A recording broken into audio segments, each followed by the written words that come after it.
they don't explain to you that when you are discharged and then you get back home, even though that is your goal, Mm-hmm. is to get home again, how life is never going to be the same.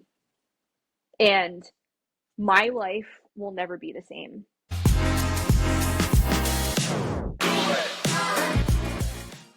Our next guest on the pod over the past couple years went from the ICU to the Boston Marathon finish line after suffering a near-fatal stroke in 2023. She's a rock star from Providence who gives everything she's got for others, as she's a nurse and an advocate for championing survivors and caregivers. She's had a second chance of life, and we can't wait to hear her story after we met her at the Boston Marathon last year. Liz Boyd, welcome to the On the Runs podcast. What's up? Hi, guys. I am so happy to be here. Thank you so much for having me. We are so happy to have you, Liz. And what an intro. I'm going to be the first one to swear. Holy shit.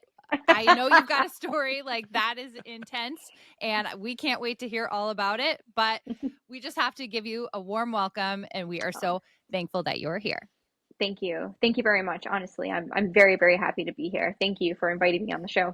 Our pleasure. When we started this podcast, we didn't know where it was going to go, but we don't get stories like this all the time. You hear about them, but then when we got to meet you, let's talk about the time we met, actually. Yeah. We met on Saturday before the Boston Marathon. You were glowing, if you remember. You had this huge white smile. You're just beautiful, ready to go. You had your bag. You just walked out of the expo. You're so excited.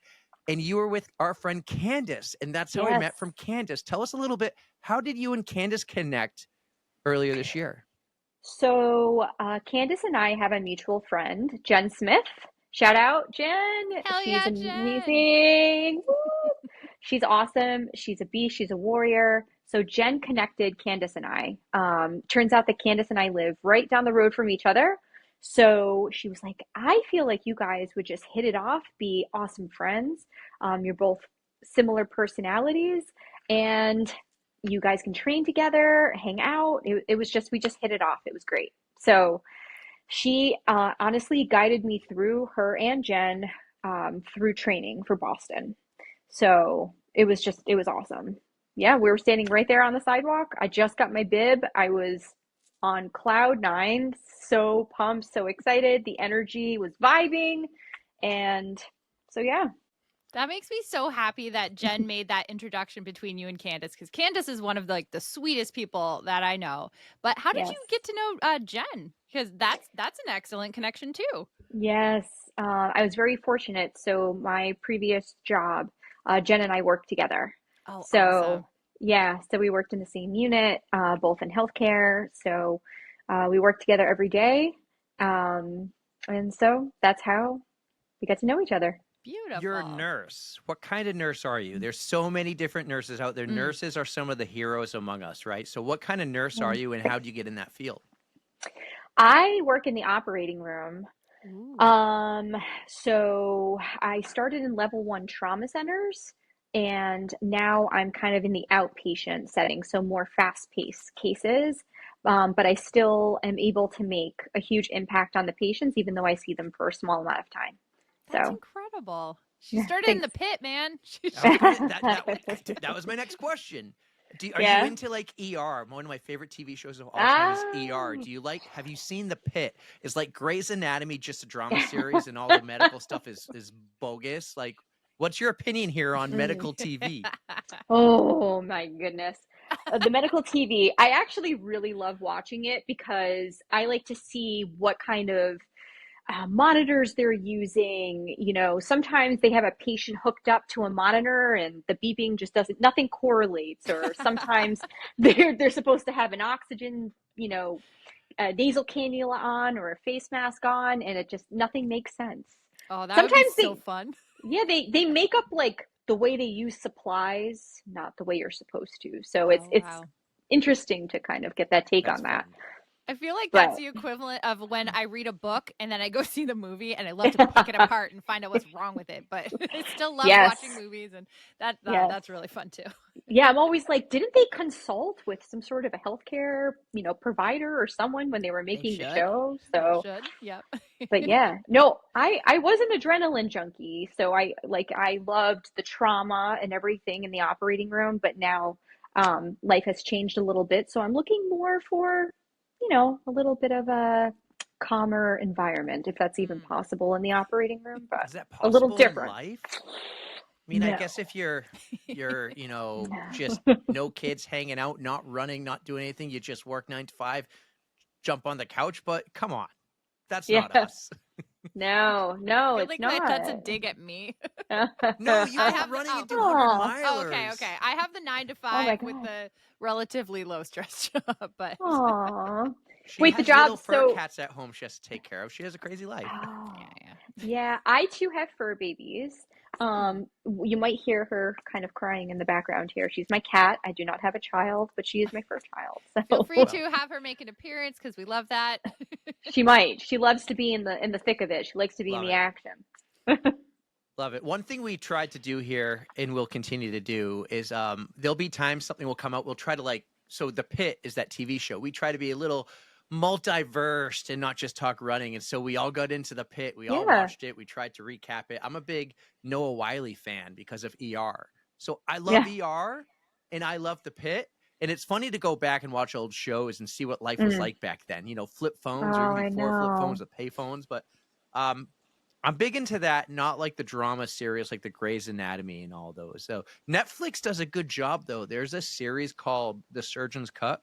I only found it Okay. because of something my kids had when they were still in the womb. And so they have a Ah. series on it. It's like a documentary thing Oh. on the surgeries. It was so cool. Oh, And I've always Okay. been really into that field, but I could handle it, like I can do blood and all that, but like Yeah. remembering all the words and trying to say those things, like if you know me, that's not happening.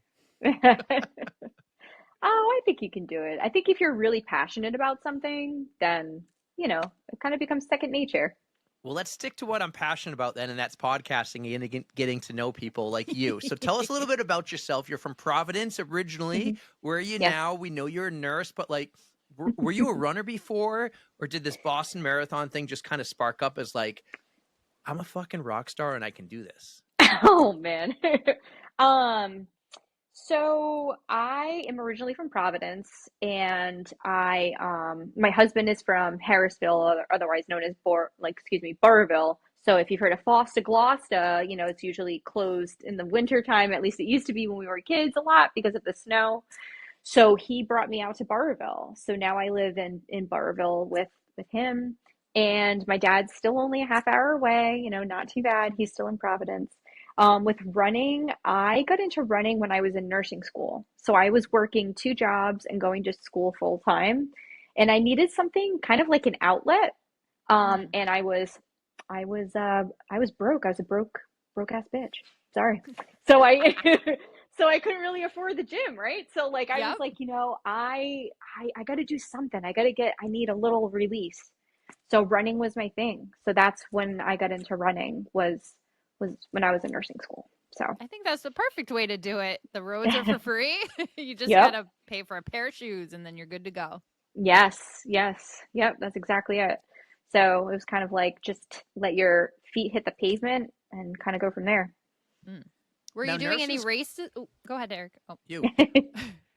So when you first picked up running, were you doing any races or were you just strictly doing it for fun whenever you could squeeze it in? I started with I made it a goal to do a half marathon. Great. So I did 5Ks here and there, and then I wanted, of course, like, we all kind of I'm a perfectionist, so I kind of went to go to have the goal to do a half marathon. And that was at the time I was living in Pennsylvania. So that was in Lehigh Valley. Mhm. So I can't remember the half marathon, but I did it all on my own, did the training on my own, and then moved back home in 2017. And then I ran two half marathons in Rhode Island. So I did the Narragansett half, if you're familiar with Narragansett, Mhm. and then also the Bristol 4th of July half marathon. Very nice. Yeah, Bristol's one of my favorite places in Rhode Island. I go it's so nice. to Colt State Park for the Anchor Down Yes. Ultra in August. So the time of Oh year is yeah. probably not as pleasant. Well, that's 4th of July. So So I you mean, totally get it. you're getting the It's heat, rough. but at least you have the patrioticness. Yes. Maybe some fireworks in there. That's really fun. Yeah. Thanks. Yeah, no, it's always awesome. But of course, like the humidity is super rough. You Mm. can Even cut being it with a knife. so close to the coast right there, the ocean, like the humidity is still Yeah. crazy. Oh, it's awful. I've done the Blessing of the Fleets. That's a 10-mile race in Narragansett. That's always in July, and that's a toss up right there because it's the weather's rough. Hmm. Do you do a lot of running in the Rhode Island community? Because Jason has his own company there that puts on Anchor Down, but he also does like 12 races a Oh, year. cool. I wonder if you do any of Okay. his. I'm trying to think of the name of it, Erica. True North. Okay. True North is his running company, That's right. Okay. So and they I I'll know put have he to on look half into does. that. marathons and 5Ks, other mini ultras. Anchor Down's the big one. That's the big one, Hmm. and Anchor that's where I down. met Candace. Okay. Oh, awesome. Well, I'll definitely have to look into that. If he's a part of, they call it the road races as a play on Rhode Island's Oh. like RHODE. So that's their clever little way of like attributing that to Rhode Island's races. So I don't know if he's a part of the road races, but I'll have to look into it. I'm not sure if he is, but I do love me some of the road races too. I actually Yeah. ran the full marathon for Narragansett, and it was like the hilliest thing What? Isn't I it super hilly? it was ridiculous. Oh my God. It is so hilly. When I did the half on the Sounds good to 12th me. mile, oh my gosh. Oh He can have man. them. Oh yeah, nope, not for me. You can have him, Eric. I For love the both hills. of us. Some of the Oh races they man. do, I'm on his website right now. The Narragansett Summer Nights 5K, Hmm. Narragansett Summer Running Festival, and that's in Yep. Easton. There's the Narragansett Oktoberfest 5 miler, and then the Colt State Park Half Marathon, along with Anchor Down Ultra. So Okay. shout out to Jason and True North Running Company. That's awesome. I'll have to look that up. I'm excited now. I love new opportunities. Yeah, they're awesome. They really are. And he has a great head of hair like me. So he's a beautiful, beautiful dude. At what point did you meet Jen here? Like, I'm guessing you didn't meet her in Lee Valley. You met her at work somewhere, one of these nursing areas, hospitals, places that you were at. Mhm. At Yes. what point did you meet her and did you realize you both like to run? I met her in 2022 um, in a hospital in Massachusetts. So yeah, so that's where we met in the operating room there, in a hospital in Mass. And then I would just hear her talking about her races. I would hear, this fantastic human being just kind of talking about these goals that she's crushing and doing it with a smile on her face and just my gosh, she's just completely unstoppable. So we just kind of gravitated towards each other. And yeah, Did any of Jen's races kind of plant a seed in your head that like, hey, maybe someday I want to go do a marathon or or whatever cool shit she's doing? oh my gosh.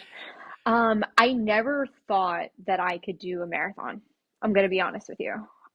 It was always my dream and my goal to run Boston someday. So when Mm, I started, like back in nursing school, that was like my end game, my end goal at some point in my life, on my bucket list. gotcha. So, yeah, so it was really Jen that she was pivotal. She was the complete reason, actually, why I was able to run Boston.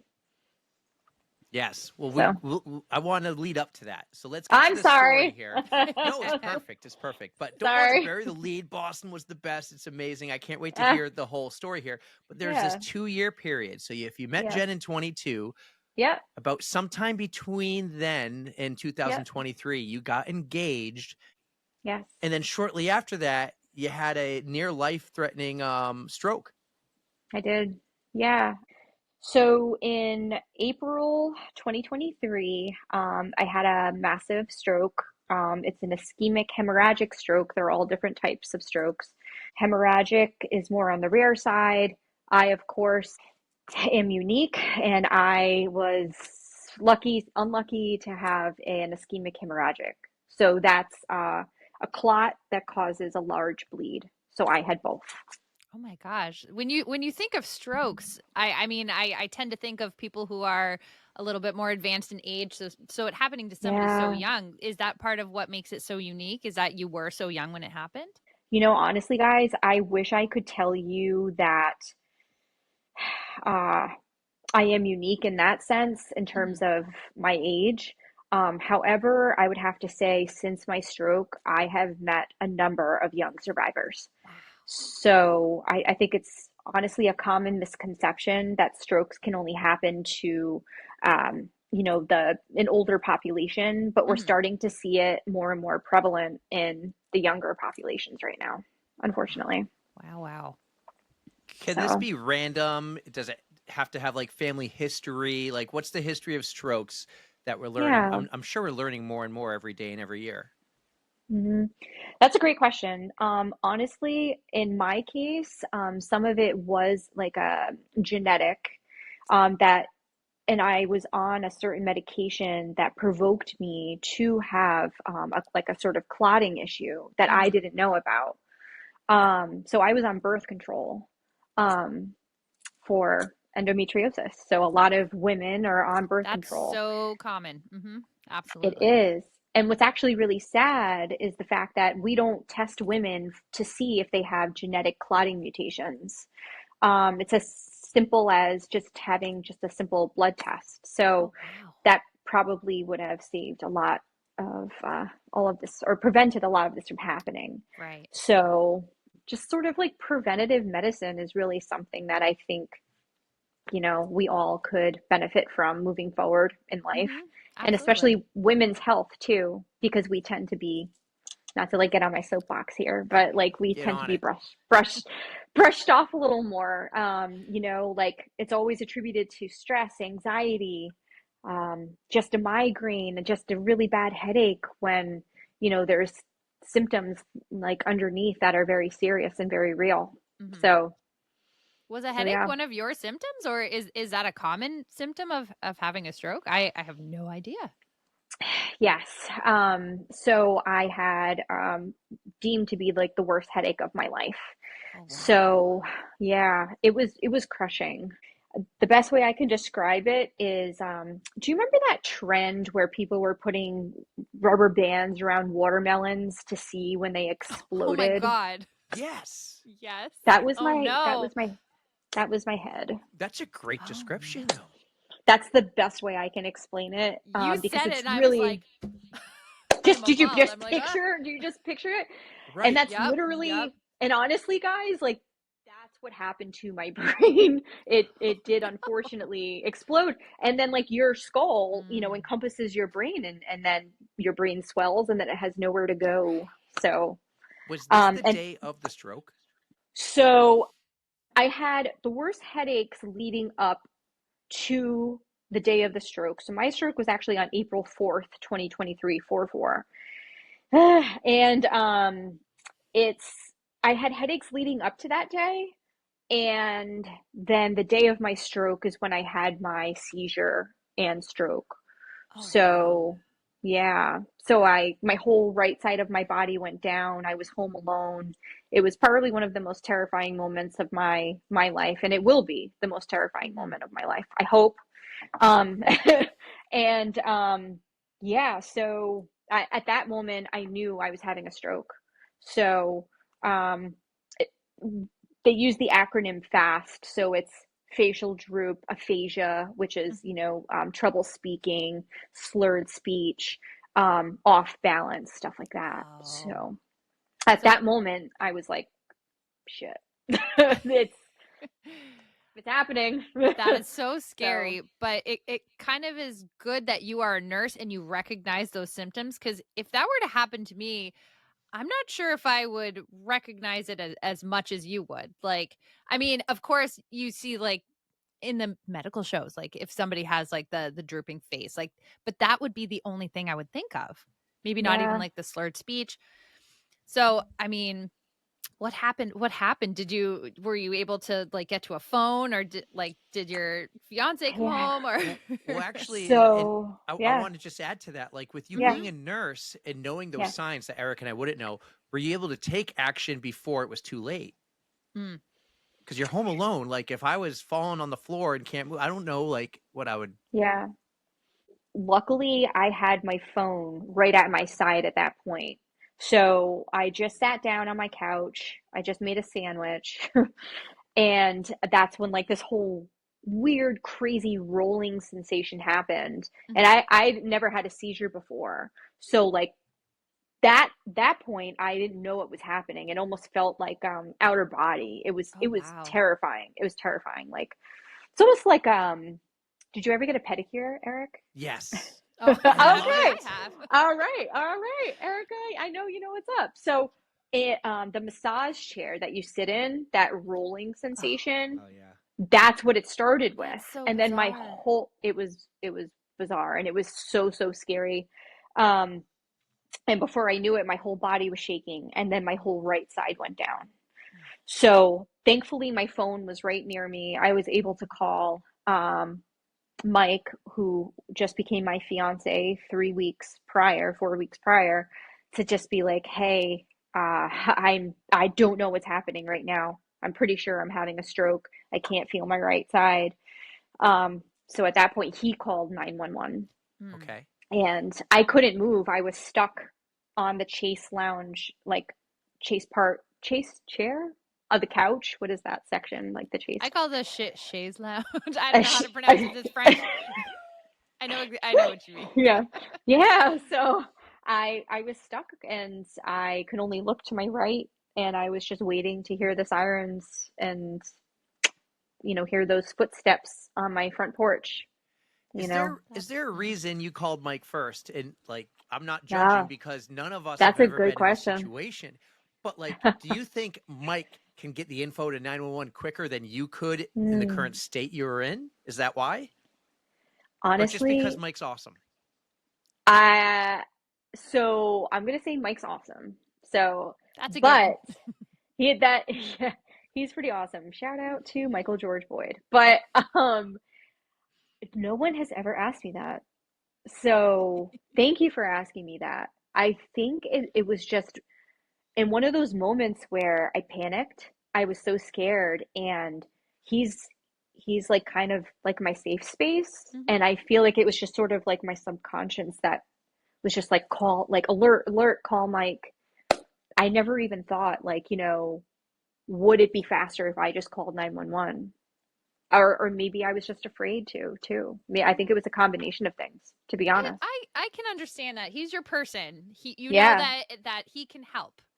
Yep. So Yeah. I mean I totally understand that. I can't say what I would do in that situation. I mean, I might call my boyfriend and just like you said, he's your safe space and Yeah. nothing bad can happen when you're with your safe space.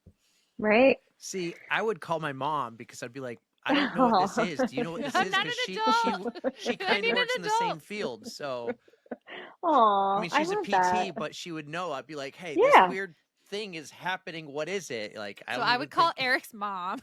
Yeah. What's her name? Let's give her a Janice. shout out too. Yeah, of Janice. course. What's up, She's one of the best, the best. Janice? But no, I was like curious because I feel like I don't know. I'm surprised I'm the first one to ask you that question too. But Yeah, I you I are. thought the answer would have been like, maybe the house location or Mike knows your history and can answer the questions that need to be Yeah. answered on the phone. Where if you call Yeah. 911, like if at some point I know if somebody calls 911 and no one Yeah. says anything on the other line, they still send help. But that help is usually a cop car, Yeah. not an ambulance, the No, fire, and everybody else. So Mike like can a actually wellness give check some type thing. history. Hmm. So And honestly, like that's a really good point too, because leading up until this point, he had been there with me, through all of those visits, and just being literally at my bedside, through it all. Hmm. So yeah, I mean, throw that in there too with the reasoning for sure. Shout out Mike. He's a real Yeah, one. he really is. He really is. I would say he's a saint, but I don't want his head to get, yeah, yeah, yeah. We'll just keep it watermelon size right now. Yeah, yeah, no rubber bands. Yeah. No rubber bands. So what were the next things that happen? You get rushed to the hospital, I'm sure. Is this like everything's happening super fast? Or are they slowing things down, evaluating? Like, I don't know what happens when someone has a stroke Mm. right away. I think Teddy Bruschi had strokes, right? He did. He Yes. did. The name sounded familiar, obviously growing up in New England, because he did play for the Pats. Hmm. when I was training for the marathon, I came across other people along the way, right, that are training, and they had asked, like, "Oh, is she on Teddy's team? Is she on Teddy's team?" I'm like, "Who is Teddy? What is going on right now? Like, who's Teddy, and how can I be a part of his team? I don't know what's happening."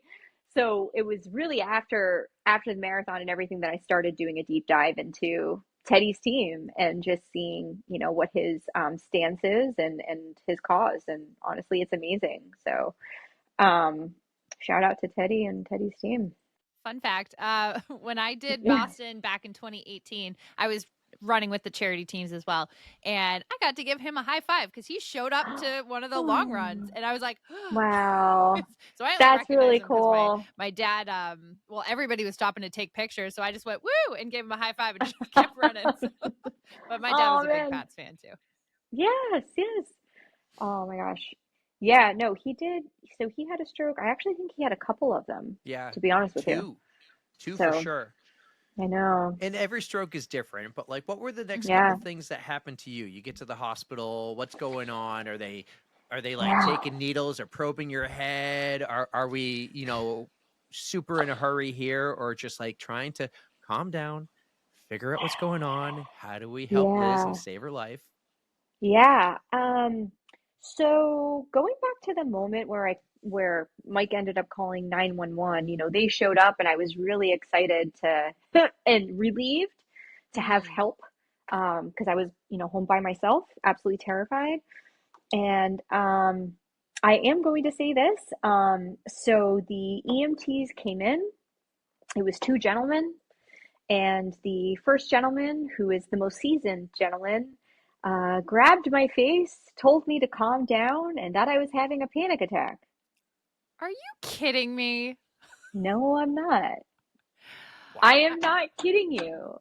In the meantime, Mike is on the phone the whole time. At that point, I had dropped the phone because I couldn't feel my right side. So the Mm-hmm. paramedics are in And the house. Mike is on his way. Mike was going to figure out where I was going to be taken to, and then Okay. he was going to be on his Gotcha. way. But he could hear this conversation because the phone was on the floor the whole Yeah. time. And so the paramedic was like, "Calm down, you're having a panic attack," because here's a young lady on the couch having a massive stroke, and he thinks I'm having a panic attack, which once again goes back to my point of not all strokes are the same. Not all strokes are the older population. Mm-hmm. Not all of us women are having panic attacks. We can be dramatic, I am but so I was mad not. for you. This is Yes, such yes. bullshit. It really is bullshit, isn't We're it? smiling, And but there's anger behind that smile. Angst. oh Oh, my Yeah. God. oh. Sometimes I smile just so I don't cry, you know what I mean? But Mm-hmm. it's, but my, and again, and like, it's just my purpose in all of this. Yeah.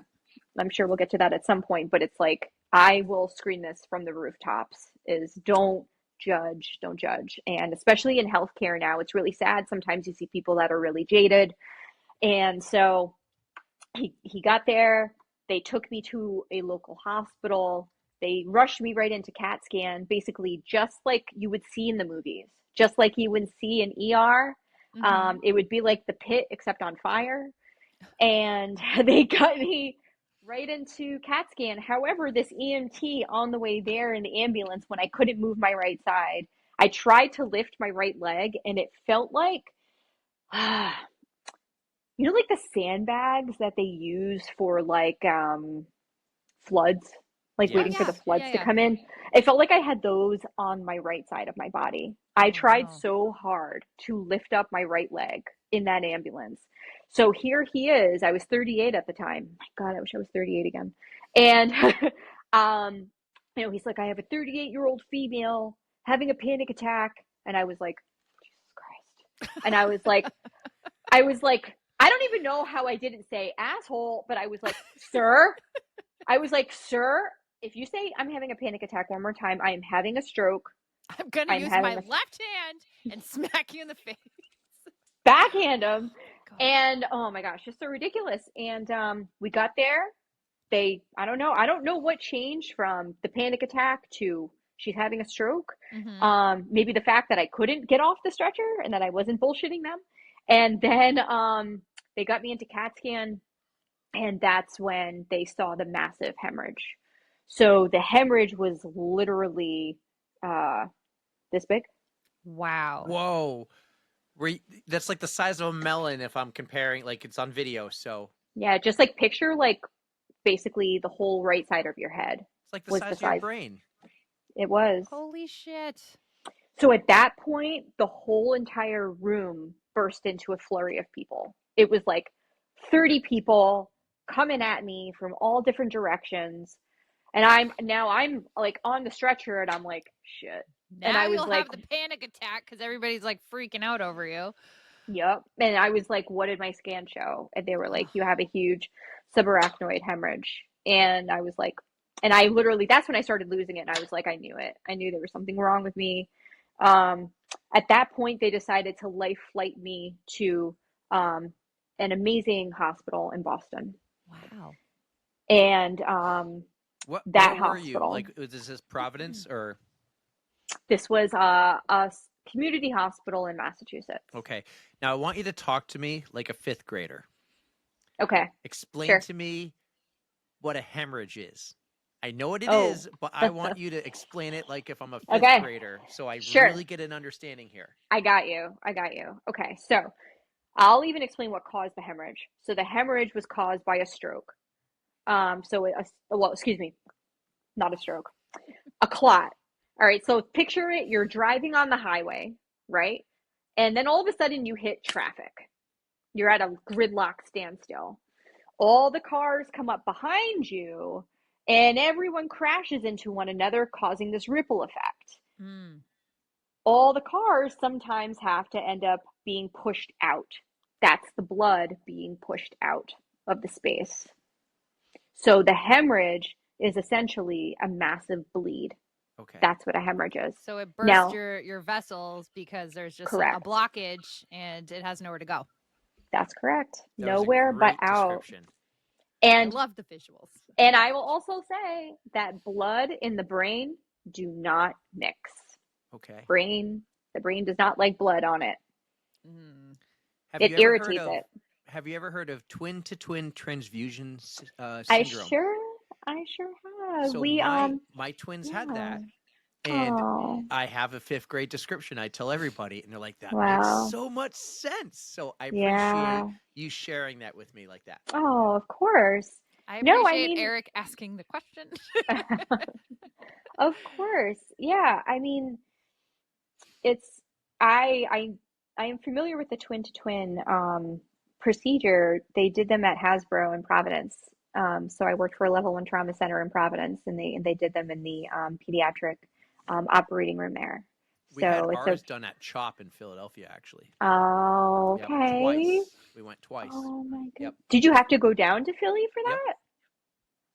They sent us to Wow. Philly. I was like, why aren't we going to Boston? I'll edit this out. But Yeah. yeah, we spent Yeah. 5 weeks down there, twin to twin. And that's the Oh my surgeon's God. cut on Netflix. Episode 1 is Yeah. on all the in the womb surgeries. It was incredible. I gotta It watch really that. is. It's fascinating. Yeah. It We, really is fascinating and incredible. And it's medical innovation, not to cut you guys off, but it's just really incredible, like the direction that healthcare right. Absolutely. If it is going happened in. when we were born, we Oh would my have had gosh. no chance. Like the first Yeah. TTTS surgery ever was in 1989. So we would have had no chance. Yeah. Wow. So, No, 84 baby here. 84. 86. yep.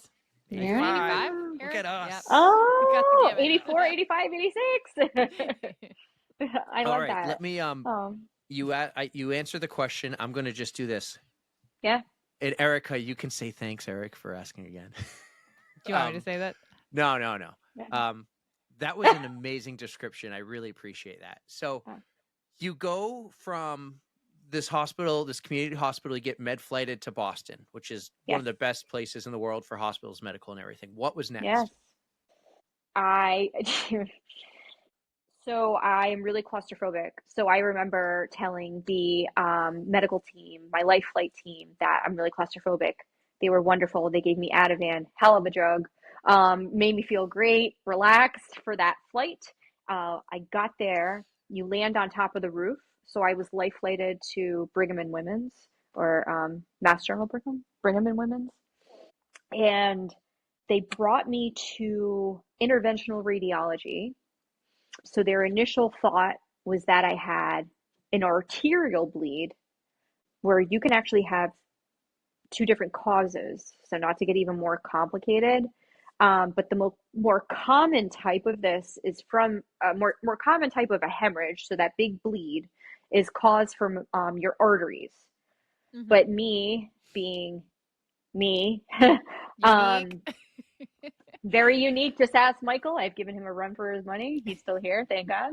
I told him I will chase him and hunt him down because I can run after him. It's just super unique. I had actually a venous clot, and it was a venous whole situation with that. I got there and they have to kind of reorient you. And so they ask you these questions over and over again. What's your name? What's the date? What time is it? Do you know where you are? And at that point, I got there and they were like, what's your name? I'm like, Elizabeth. I was Elizabeth Aquino at the time. And, how old are you? What day is it? And what time is it? And I think I said at that point, because I'm fresh, and I said, how the F would I know that?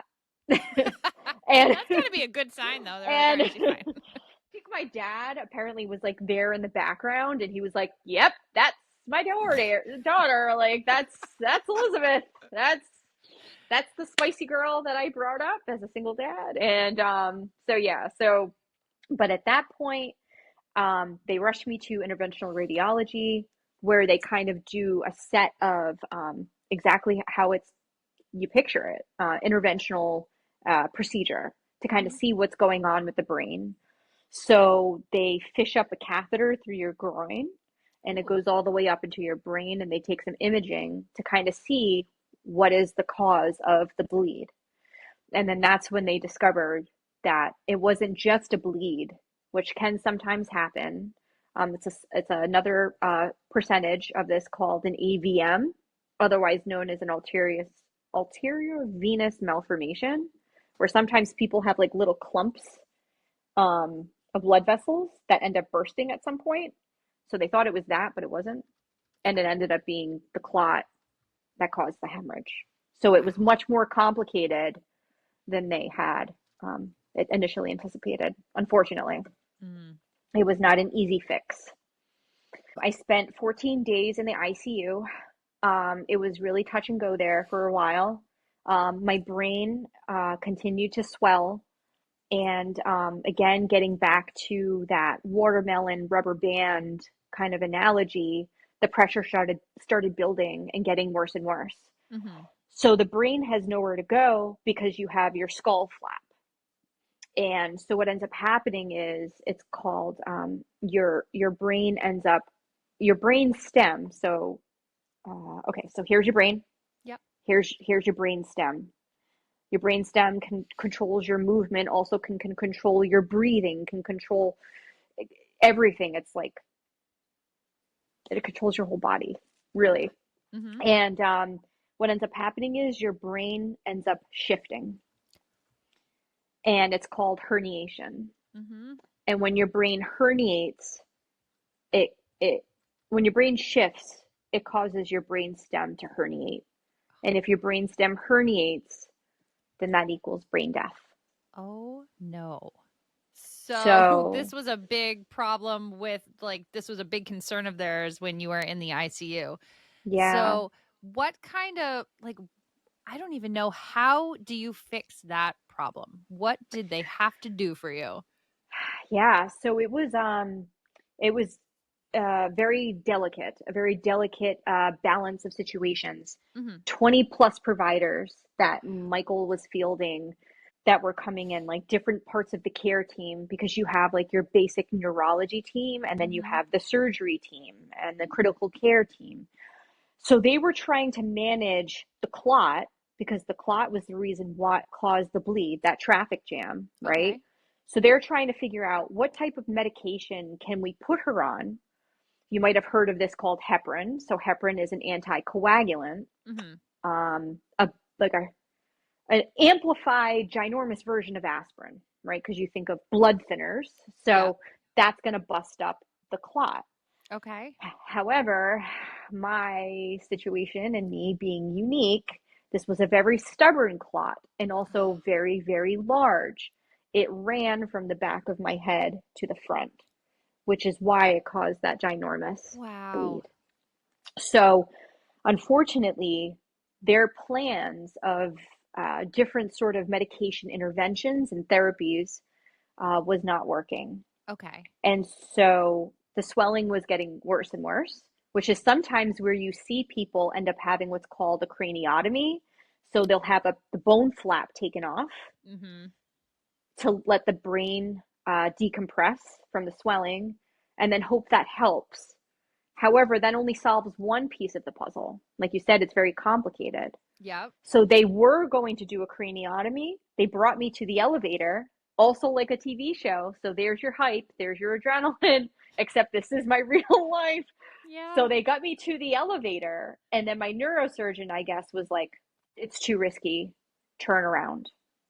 Brought me back to the ICU room. I was there on the ICU for another 10 days, Mm-hmm. where they then decided for what was a last ditch effort to save my life. So a craniotomy was not going to save my life. The heparin was not going to save my life. Mm-hmm. What was going to save my life was a really rare procedure called a mechanical thrombectomy, otherwise known as a venous thrombectomy. So only a handful of surgeons in the entire country and world can do this procedure. And I so happen to be life flighted to Brigham, where this neurosurgeon, Dr. Patel, can do this procedure.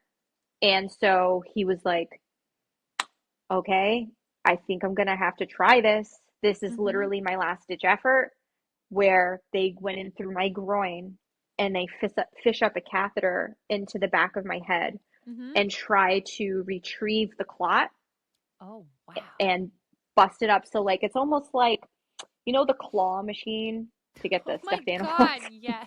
The Except you're not visuals going are down, like the you're kind of visuals like are killing me.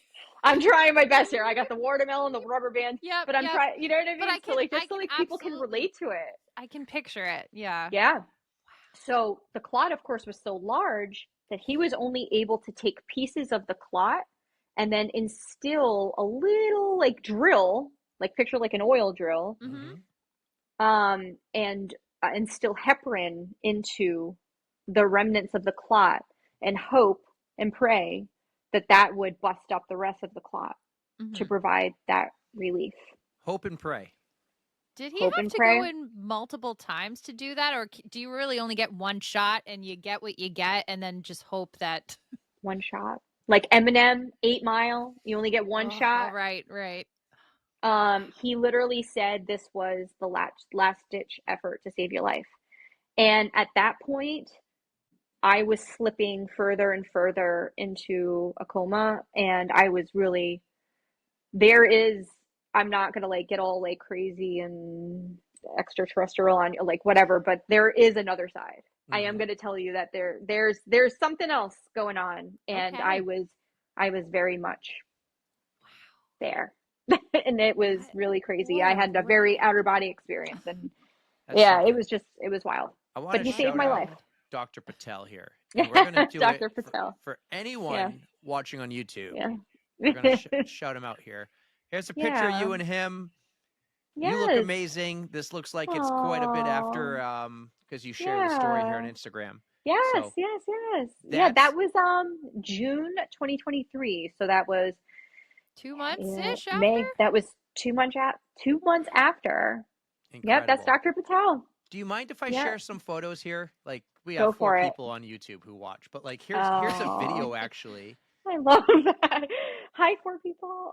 Yeah, If so that was me. So that's Michael, his hand. That's me.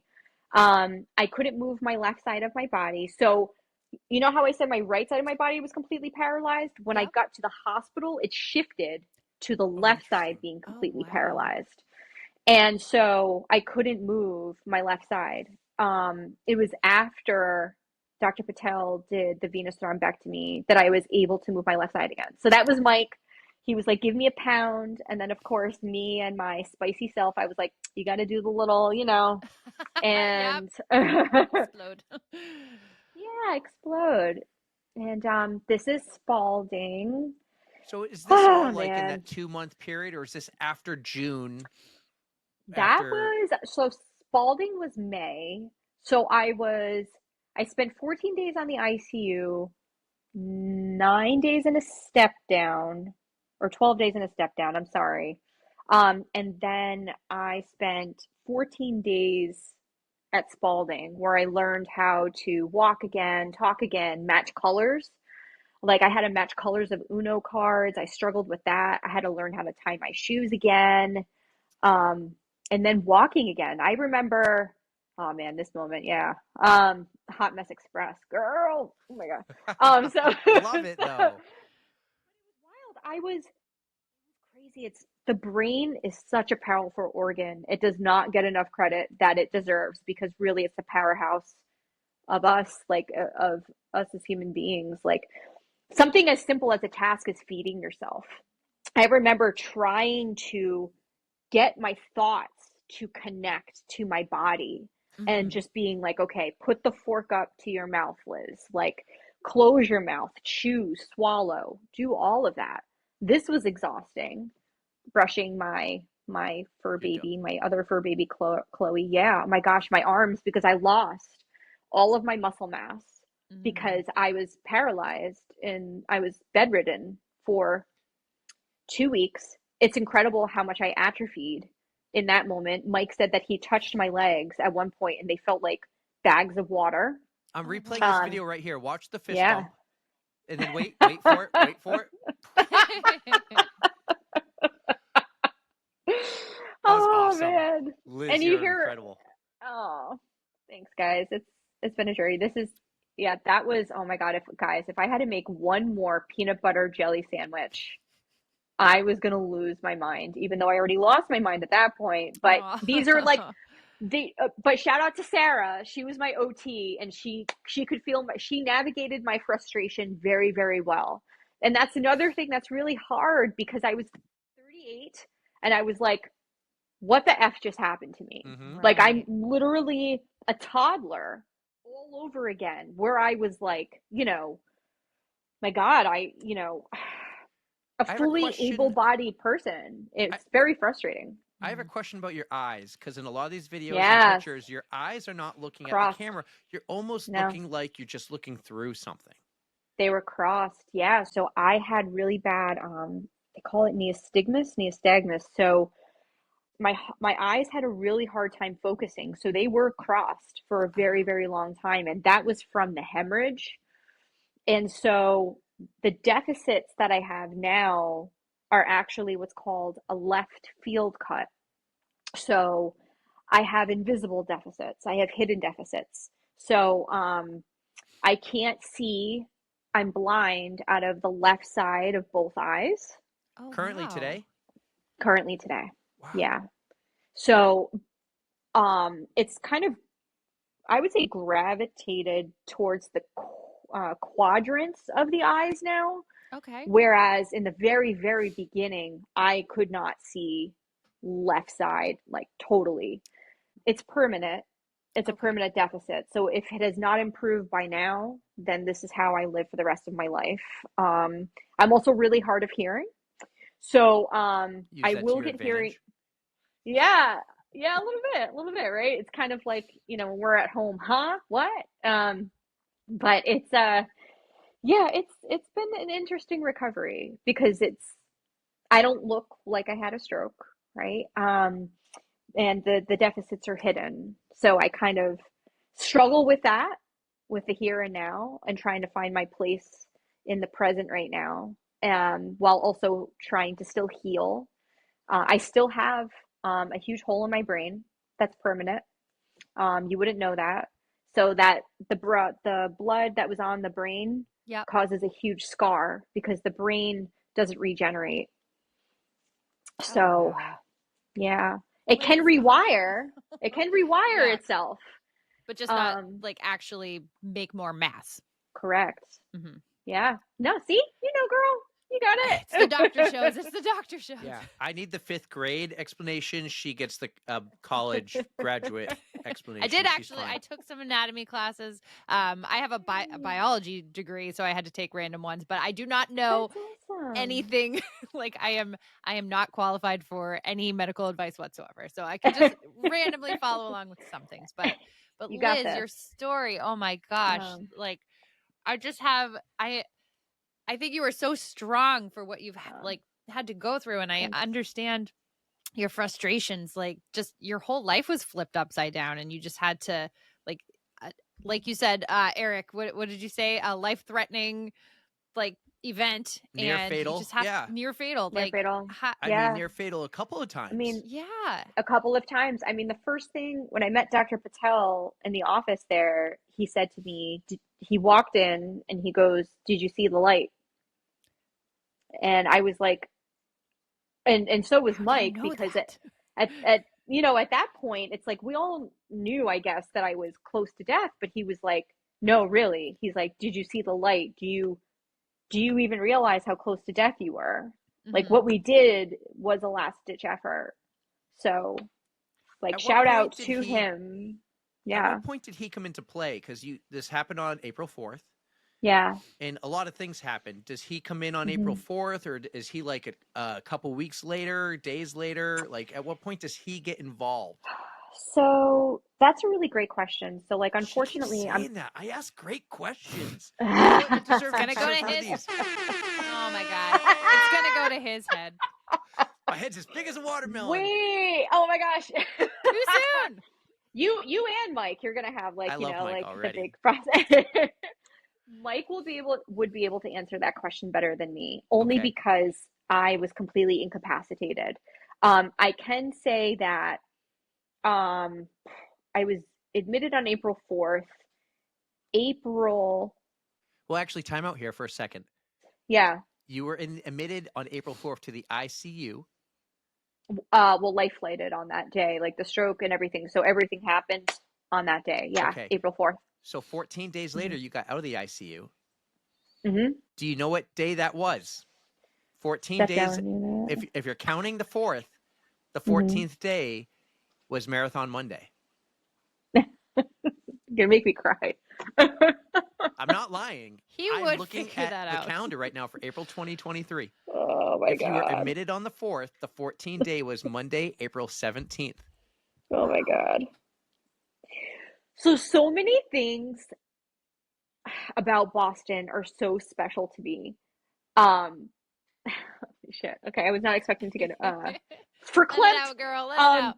yeah, my therapist says that too. She gets really angry when I hold it in. But so like, so I so that the 10 miler that I did in Narragansett, the Blessing of the Fleets, my bib number. So I ran a 10-mile race after my stroke, Hmm. if you want to call it running. I crossed the finish line. I jogged with a soft J I call that across that running. finish Yeah, line. you Thank moved. you. Thank Perfect. you. Right? My bib number, guys, was 617. Oh, the Boston area code. 617. And that was like foreshadowing, I feel like. And just the fact that I was life flighted to Boston, Boston saved my life. Hmm. And it's just such a special city to me for so many reasons. And Absolutely. it's just so many weird, cosmic, crazy cosmic connections that you just put together, that it was kind of, it's just like this weird path. It's wild. So Liz, It's wild. you kind of answered, well, sort of answered one of my questions, but after such a harrowing experience, what does this do to your mental health? And I know you did mention that you Mm, have a therapist, but like what was yeah. going through your head when you had to go through rehab and it just things weren't the same anymore? Erica, now it's my turn to say to you, thank you for asking me that. And that's a great question. So, because honestly, with stroke recovery, they focus a lot on the physical and cognitive rehabilitation. Hmm. But unfortunately, the emotional downfall is something that's kind of put on the back burner. Right. So I think we need a little more help with that moving forward. And I hope that eventually, maybe someday, I can shine some more light on that, because there are a number of young stroke survivors that, like me, suffer with tremendous PTSD. Mm, And also, there's like this whole grieving process that they don't share with you when you're in rehab and then when you get discharged. You focus so much on the physical rehab. I gotta right. walk again, you know, I gotta get up those stairs. I gotta match these colors. I have to make this shape. I need to tie my shoes. I need to brush my hair. But they don't explain to you that when you are discharged and then you get back home, even though that is your goal, Mm-hmm. is to get home again, how life is never going to be the same. And my life will never be the same. I lost my muscle mass, I lost my vision, I lost my hearing, I lost hair. They also don't tell you that your hair falls out in clumps. Oh That really no. that really sucked. I wanted to shave my head like full blown, God bless her, Britney Spears style, minus the extensions. Oh. But I like, I was very close to shaving my head because I was like, what's the point of this? Like, what's the point of having like a strand of hair? And so, but where was I going with this? My mental health, it really went into the shitter. Not gonna lie, Mm-hmm. because I couldn't do the things that I used to be able to do. They also don't tell you about the sensory overload. They don't tell you about being in a restaurant and the Oh my background gosh. noise. It's magnified. So, like, imagine being in like a fishbowl and all that noise is echoing around you. Mm-hmm. Something as simple as plates clinking together, silverware clinking, glassware, Yeah. overwhelming, overwhelming to the point where I had to leave restaurants. And Mike and I tried to go out for his birthday a few months after, Mm-hmm. and we had to leave the restaurant because I was like having I would have full blown panic attacks. Um, so it's just been hard. It was hard because again, I was an overachiever growing up, super type A. Um, so to have to literally start all over again Right. was very, very frustrating. And it's hard to take a step back when you want to take many steps forward. So you have to like kind of remind yourself to give yourself grace Mm-hmm. in the process. But it's much easier said than done. I It have to really is. thank you for bringing light to that because that honestly is something that I don't think about, and I don't know if everybody does think about the other side of rehab and trying Yeah. to just deal with the new you. Yeah. And it may not be what you were hoping for, or like it may not happen as fast as you were hoping. Like I totally Mm-hmm. understand the frustration behind it, but I applaud you for seeking the help that you need and Oh for yeah. just I'm trying very to open to about help. it. Yeah, and Yeah, especially I know this is what I just have to you're striving for now is to just bring more awareness to it and yes. help other survivors. Yeah, we're literally all in the same boat, every single one of us, the young and high functioning like stroke population. Hmm. I had a number of survivors reach out to me. Brigham did an article on me, and I was very honored by that.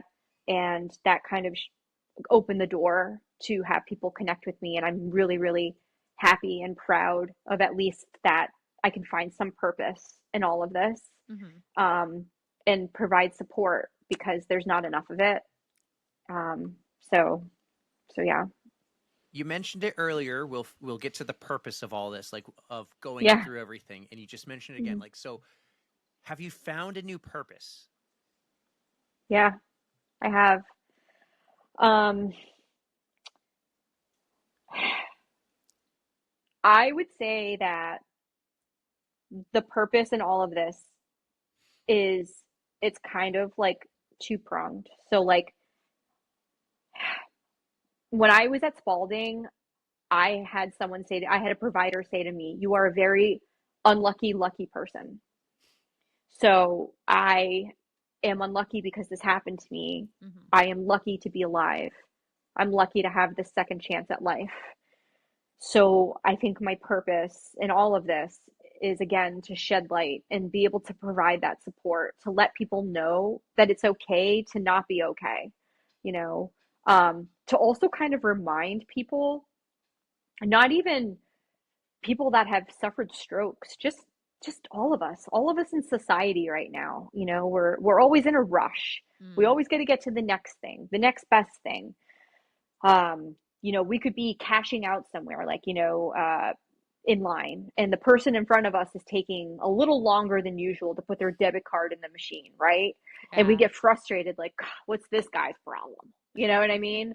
Like, but I'm like, guilty of that with people and like yeah, driving slow. I'm like, it's go like you're going 30. yes, The speed limit is 30, but you should be going faster. yes. Like there really is no hurry. No, right. And it's just sort of like if we just like take a step back and reflect that we all are going through something. Hmm. You know, we all have a story. You just don't know. Even in being in line at Starbucks, you don't know what that person in front of you is going Yeah. through, what that person behind you is going through, right? So I think that's, I know that that's what my purpose is in all of this, is to, yeah, You to know, someone support and be shared here. this photo on their story recently. I actually think it might have been Hillary Kupish, and who's a Okay. friend of the pod.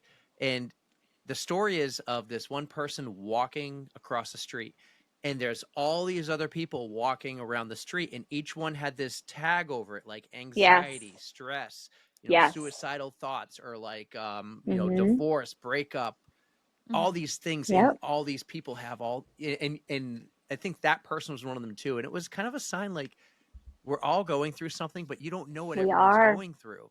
So Yeah. just kind of respecting. Yes. God, we had someone say, like, her hot take for 2026 was just be kinder. Yes. You don't know what everyone's going through. Hmm. I love that. And we need more of that, you know, especially right now. Um,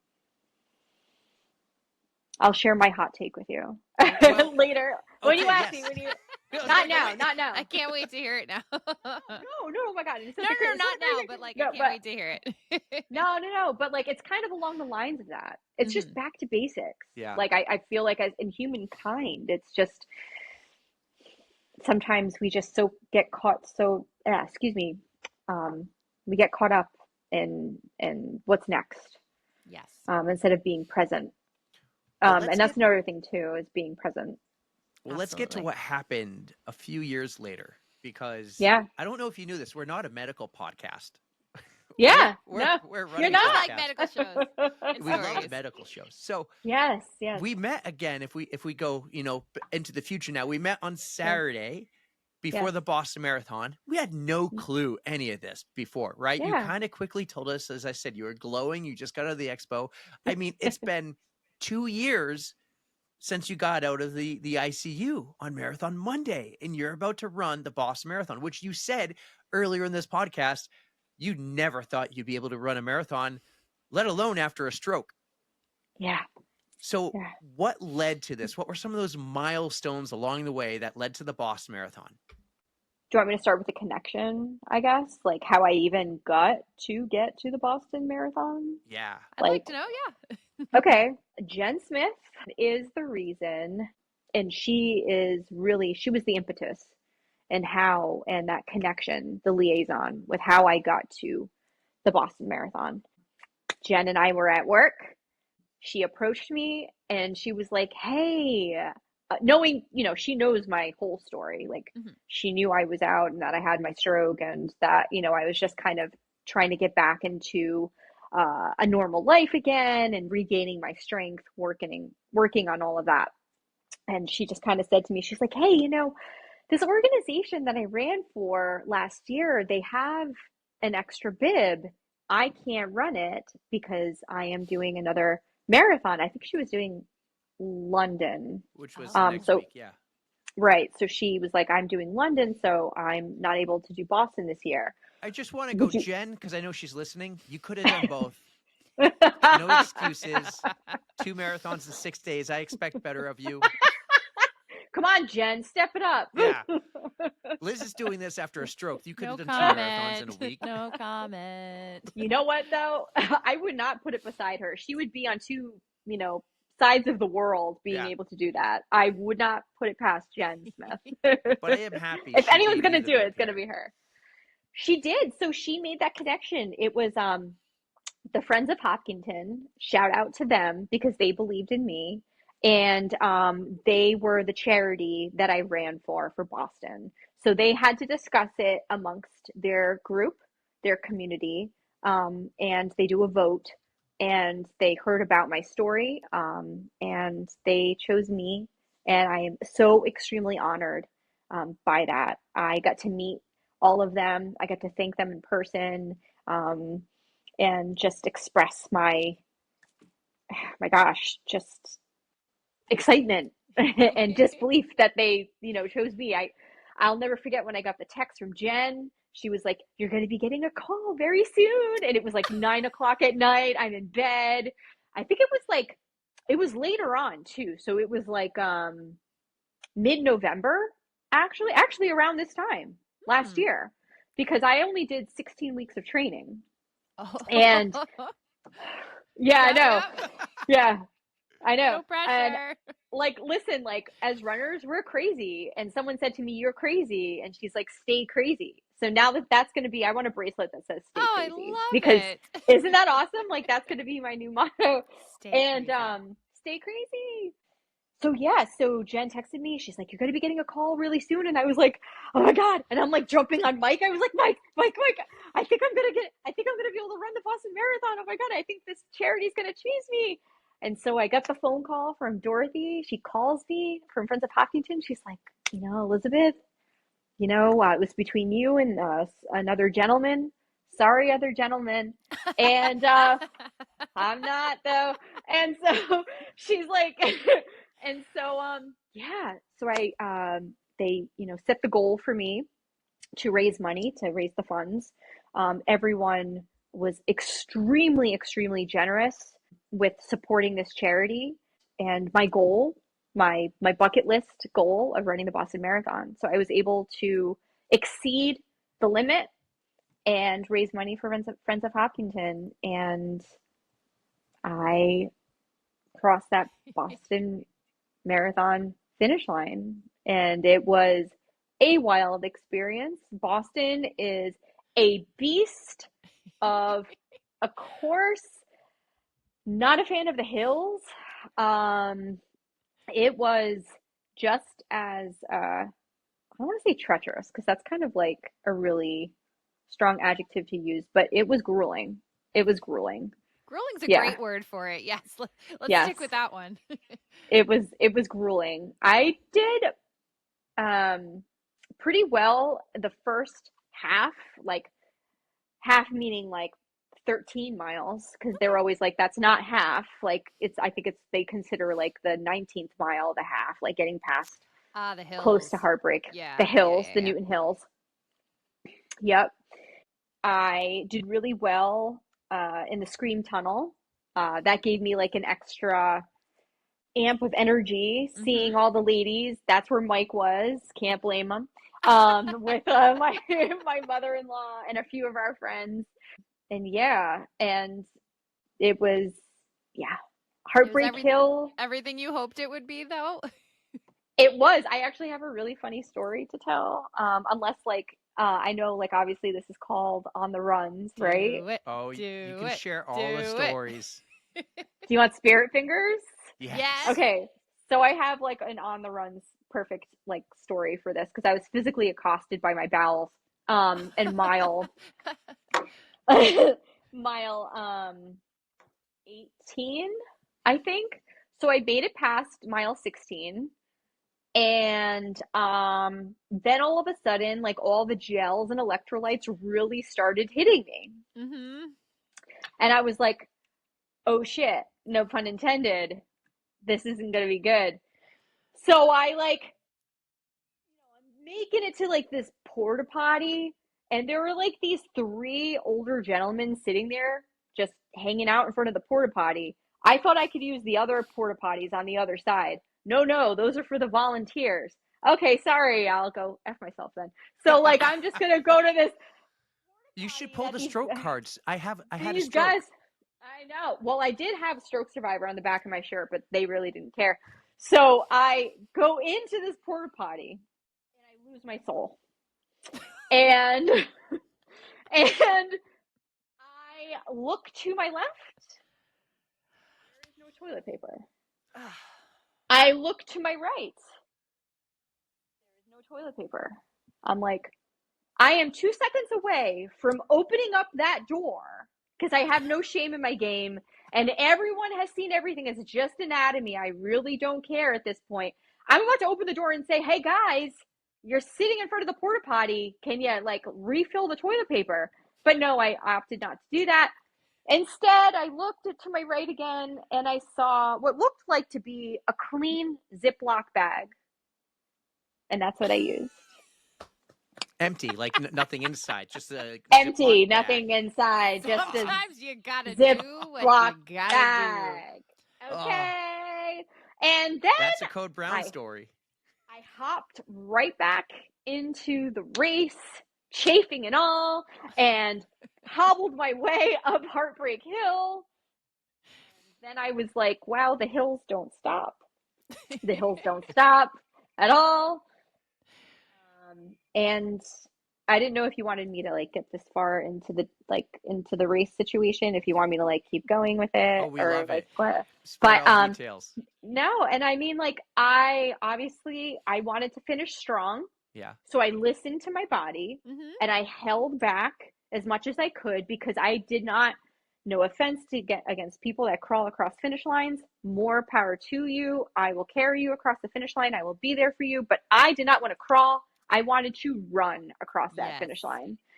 And so, what is it? Right on Hereford, left on Boylston. Yep. I put all those stickies around my house because I believe in that power of the positivity and affirmation, like on my mirrors, on my steering wheel, on the door, on whatever. So I was like, where is Hereford? Where is Boylston? Where is it? And I ran across that finish line. And I got hyped up at the end because like it took me I think 5 hours and 42 minutes to cross that finish line. So of course like the crowd kind of fizzles out and Sure. it's just like a little, That's like still really fantastic for Yeah. your first the people that are there. marathon. I'm So I was gonna getting play a people video. hyped up. Oh, okay. I'm gonna All play a right. video. This is a good one right here. Look at Yep, this. yep. There's no Oh, audio, but yeah. look at your Yeah. smile. Look at your excitement. Oh, I lost it. Oh, Guys, I Kim Kardashian ugly cried getting this medal. I was so excited. It was just oh, I'm gonna start crying now. Like it was just such an incredible moment. And actually at the finish line, there was this group on Instagram that I became close with, and they really open up the light to the young and high functioning stroke surviving population. Their name of the organization is Shine a Light on Stroke, and it was founded by two occupational therapists, Bridget and Bridget, and one of the Bridgets was there at the finish line, oh and wow. I got to meet her in person, and she was the one that captured these moments, like um of me crossing the finish line, getting the medal, and it was so surreal. It was awesome. What a I'm special so day. Guys, I'm so glad that they didn't get a picture of me eating the banana because there's nothing more awkward than running and eating banana. Is there really like no other way to eat banana that doesn't look awkward? But it's You just yeah. you It's are incredible. no. Um, No. insane. What a day. Your smile there, like it's even the fact we figured it out is 2 years after the day you got out That's of wild. the ICU, Marathon Monday. Oh my Um, God. and the 617, all of Yep. it. And you thought you could never run a marathon before a stroke, but after a stroke, you crushed a marathon. What a journey. Oh my Thanks. gosh. You are so strong for everything that you've had to deal with. Thanks, guys. I applaud you, my friend. I Appreciate you. applaud you. It's incredible. I'm so I happy we appreciate met. you. I'm so happy we met, and like thank you for thinking of me again. Like, I really appreciate it. Thank you for letting me share my story. Thank you for having me on your show. I'm just so happy. Thank you. Well, I wanted you since the day we met you to come on. It took some time, Ah. but you're not off the hook. We are Ah, not okay. done. We got a couple Okay, let's big do it. questions and then Oh, maybe a couple follow-ups. So we're going to right. start with our 2 questions we ask everybody at the end of every episode, and then usually a few Okay. more. But I'm going to give Eric the opportunity to go first with her usual question that she's asked for the past 15 years. And well, 15 that's an years. exaggeration, but I'll make it last feels that 15 long. years now just to spite you. But Liz, we have ourselves an awesome Spotify playlist, and we like to invite our guests to add something to it. So is there a song that speaks to you or motivates you that you would like to add to the list? Yes. Rolling Stones. I think it's the Take Shelter song. Excellent. Was That there a gets me song going. like you're a nurse? Is there a song you play right before to get pumped up, like you and all the nurses and stuff, or like before an operation, maybe they play something to get I don't know. Is that a thing? It is a thing. I actually work with a really cool general surgeon, and he plays a lot of 90s hip hop. Oh, yes. So I'm a big fan of Notorious B.I.G. Actually, on my wrist, I won't tell you what this means, but because I tell people it's my grandmother's initials, it isn't, but it's FBGM. Maybe you can figure it out. FBGM? Okay. I'm gonna noodle on that. So he plays a lot of Biggie. So that kind of gets us like hyped up and in the mood. I do know what that means. I know what that means. I know what that means. And it's in a lot of my pictures when I'm in the hospital, like in the ICU. That's amazing. So it's so funny because it's just who I am, and it's just yeah. Okay, I like you even more now. Just because of that. And I feel like Tara Pterodactyl. If you haven't met her yet, she would absolutely love you too. All right, Pterodactyl. Sorry, fumbled. That's because I can't pronounce names, and I have to call her Pterodactyl because I know she's Tara, not Tara, because Tara like a pterodactyl. Tara. Okay. All right, my big question for 2026 that I'm asking everybody, I change mine up every year. But this is a good one, and I think this is going to be a lot of fun. What is your hot take for 2026? My hot take for 2026. All right. No offense against the fitness influencers, like the trendy, like everyone needs to be perfect. And I think we're going to see a shift in social media from like the perfectionism to the raw and real, like, this is my comeback story, and show the unfiltered versions of everyone's lives. I love that so much more because that's one of the reasons why I don't want to post on social media so much, because there is that pressure that you have to be perfect. And hello, that ain't me. That's not me at all. So I like being real. I like unfiltered. That is the way to go. That is absolutely the way to go. You know, I hear the stories all the time, like New York, it happened again. They let all the influencers go first, and then they got the videos of the pros passing them. That was back in November because I ran New York. I remember seeing it all. And guys, congratulations. The New normal. York. Oh, thank you. Thank you very much. Yes. Making my head a little bigger. I see the benefit in all these major races doing that, but I also feel like they should try, like, you got the influencers, and the influencers are actually, they're really going to help grow your game as far as the Boston Marathon, the New York Marathon. Respect it. They're big enough, but it's also not new. They've been, like, Kelly Roberts did it in like 2009, right? She was one of them. I do think there's a chance, considering with your hot take, to highlight these stories, these comeback stories, and not just make them a story on a podcast or a newsletter, but like you run with them too. And you start with them too. And your story is, hey, look at this girl, just had a stroke 2 years ago, and she's now running a marathon.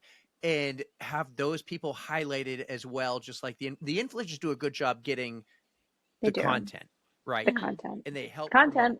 the But it's like races. Yep. glorified content. Like you want to be like, It wow, is. I almost shit my pants. Yeah. Like, oh Yeah. no, I like my Yeah. shoe came untied, and I don't know. Like you got to show really what happens, not just the pretty pieces. I really loved when they had you in Athletes Village in Boston and people are like getting crazy warming up and stuff like that and like having their snacks. Someone brought a roll of toilet paper and had that toilet paper sitting there. I was like, genius. Yeah. Why didn't I think of that? That's amazing. That's the content that I would. No, I'm just kidding. No, it No, is. I'm not kidding. That's No, I'm not important kidding. stuff. I would show that. That's That's important important. stuff. But no, I'm hoping that's the shift. And Like kind of what similar. like if the Boston Marathon, if the BAA is listening, or NYRR, Yeah. you don't just highlight the influencers. Like when you can almost pre-prep this, but let's just say you're running Yeah. the race and you're one of the first ones. They get a quick clip of you running, or it's already a pre-recorded one, and be like running today in bib I can't 28512 Mhm. 29512, is Mhm. Liz, and Liz just had a stroke. She's running for this, and like pump the tires for the comeback story. Yes. It's the comeback story. I've always rooted for the underdog. I'm Mm-hmm. really hoping I'm just hoping for more real, more reality. Yeah. Amen to Because that. social media is certainly everyone's highlight reels. But I feel like as a society, I have faith that we're going to start to pull back and start to peel back those layers and get to really like what's underneath and what matters most. I love it. Absolutely. And to kind of add to that, I love that more even people who are prevalent on social media are starting to Yeah. focus more on strong bodies as opposed to Yes. thin bodies. So I love that shift. That's already happening and I want to see that keep going. Yes. Me too. Me too. I'm here for it. I'm here Mhm. for it. Yep. I got one more note as you're talking this whole time. I take little side notes. I'm like Googling how the heck do they take a camera from someone's groin and bring it up to their head? And I'm like Yeah. wow, Technology's technology. bonkers. But the one note I actually wrote down that I like to say the word pump the tires, but talk for a moment about your dad. You mentioned your dad raised you as a single dad, Oh, yeah. Um, so which my you don't dad, hear about enough. You yeah. always hear about these strong Oh, single moms, but you don't hear enough about strong single dads or men's mental health or what yeah. men are going through. And I don't think we've had someone on before who says, Uh, my dad raised me. my dad is Mr. Mom. My mom passed away when I was 8 years old, to lung cancer. She was 41, so I actually just outlived her. Um, non-smoker, and no offense against smokers that get lung cancer. It's a really crappy, horrendous disease. Mhm. So she passed away within 3 months of her diagnosis, and my dad had to raise me since I was 8 years old. I grew up dancing. So he was literally Mr. Mom. He knew the difference between a leotard and tights. In the moments that he didn't know how to put my hair in a bun, he would ask the teachers for help. And it's Oh. kind of like those little moments. He is still my biggest cheerleader. Mhm. My God, if you follow him on social media, like everything's Elizabeth, Elizabeth. He like you meet him in person, everyone knows my whole life story. So in he is his name is Tom. So shout out Tom Aquino. He's Hell yeah, awesome. Tom. Uh, Girl dads. um, and he has definitely molded me into the strong woman that I am today. I would not be the woman that I am without my dad and without his support. So, so Oh, yeah, that's he's pretty beautiful. he's pretty awesome. And that's actually the whole reason why I wanted to get into nursing, which kind of goes back to, your question from like the beginning of our interview. So I just wasn't sure if I could share it or not. But yeah, Tom's pretty awesome. He's pretty Tom and cool. Mike He is both. he's the man, the myth, the legend. And Michael, they're my number ones. Are you an only Yep. child? I am an only child. So it's just you and your Um, dad, just me and my dad. dad and his Yep. girl. I am. I'll always will be. And I can ask him for anything and he will be there in a heartbeat. Good. So yeah, he still drops Another off safe Gatorade. space. Was That he another safe space. in one of the Yeah. videos I saw? Like someone has video of you getting rolled into the hospital, the helicopter and everything. Who was taking the He video? took that was my dad. Oh, see, he's even That was that my dad. awesome because in some of the worst times, Don't you Yeah. dare say Scariest times, he content. goes- Oh my God. He goes, I need this content for the comeback story. So, Eric, it is so awesome that you say that. It is so awesome that you say that because often that was a little misunderstood there for a little bit. So, like, a lot of people were like, how could your dad, be taking those videos of you and those pictures? Wasn't he grieving? Wasn't he scared? Wasn't he whatever? No, it was because he said to me, he goes, Elizabeth, I knew that you were going to make a comeback. I knew that you were going to be okay. I knew you were going to move again. So, yes. And that's the hot take. Yeah. 2026 is the year of the comeback. Year of the comeback. Love it. This was one of my favorite guest segments ever. We barely talked about Stop running. it. The story. Oh. I mean, we've had what? Close to 200 now. This was Wow. incredible. Like, it never stops. Just everyone thanks, has guys. this story, and man, I'm so lucky I'm so happy that Candace introduced us. Thank you, Candace. What a moment being in the same spot at the same time in Boston Seriously, with awesome. thousands of people. Really. The Yeah. streets were, yes, lined Yeah. with people. It was an It was incredible wild. day. It was an incredible Yeah. weekend. I can't wait for Boston this year. What is the future for you, Liz? Are we still running? Are we going to go Ted's Yes. team? Are we going to go World Majors? Are we going to go 7 marathons, 7 days, 7 continents? Half marathons, 5Ks are great. Also, nothing's in Yes. Run clubs. everything is great. Fun. Yeah. Anchor Down Ultra. You know what? I have to write down, what was it? The True North Running Company. True North Running. I'm writing it down with my feather pen because I'm bringing Clueless back. Yes. Running company. I signed up for a run for the spring. My goal is to either do Chicago or New York. That's my goal. I would love, love, love. New York looks fantastic. If you can give me any tips or tricks to tell me about New York, because that's definitely. My tip and trick is take it all in. Don't go for time. Run Oh, hills, yeah. but it's Yeah. not that hilly. So don't listen to the crap everyone says about New York being hilly, but train on some hills. And just take it all in. If you're in one of the later waves, take the ferry. Okay. Yeah. All right. We'll talk when you get into New York. If you get into Chicago. That's the thing. So I know, I put my hat in the ring for Chicago. I doubt it's going to happen. I feel like my luck kind of ran out, but Fingers no, I'm crossed kidding. for you. Thanks. So that's my goal. I'm going to keep going. I don't know. I mean, it would be really cool to kind of unlock doors to the future and be able to travel because now I can. And so like, I want to take advantage of that, of having that second chance of life. Right. So That's awesome. who knows? Teddy's team. I'm looking into how I can, because I think he does New York and Chicago with his teams. I think they don't just do Boston. So I have to figure that out. When it happens, you let us know, especially like 100%. Teddy's team and stuff. Happy to share any tips and meetups if we happen to be there. I think that would be pump super the tires for your fundraising events. I love that. I'm supposed to do Philly next year. I was supposed to do it this year for a foundation called We Run With You. The founder, her name is Kathy, and she survived an AVM, a hemorrhage. So she started this foundation to raise money for stroke and research on stroke. So I'm supposed to be running it next year. I had a few health issues. So this year, really, we're talking in the future. We are. So hard we are. This was so incredible. Erica, you have anything else for Liz before we let her go? Liz, I really am just so impressed by just your progress and your want to just spread the word and awareness and make sure people get taken care of. And Thank you. even in your job, like I think that's so amazing. And I am very thankful that we got to have this conversation today. Thank you guys. Thank you both so much. I appreciate it. Thank you. If you are not running in the Boston Marathon this year, we will be at mile 19.2. We have a cheer section. We'll talk. Oh, yeah, that's right. We want you and Candace and Jen to be there. I know Candace and Jen love to volunteer, but just 1 year, girls. They do. Come they do. to mile 19.2 and cheer with us. It is 19.2.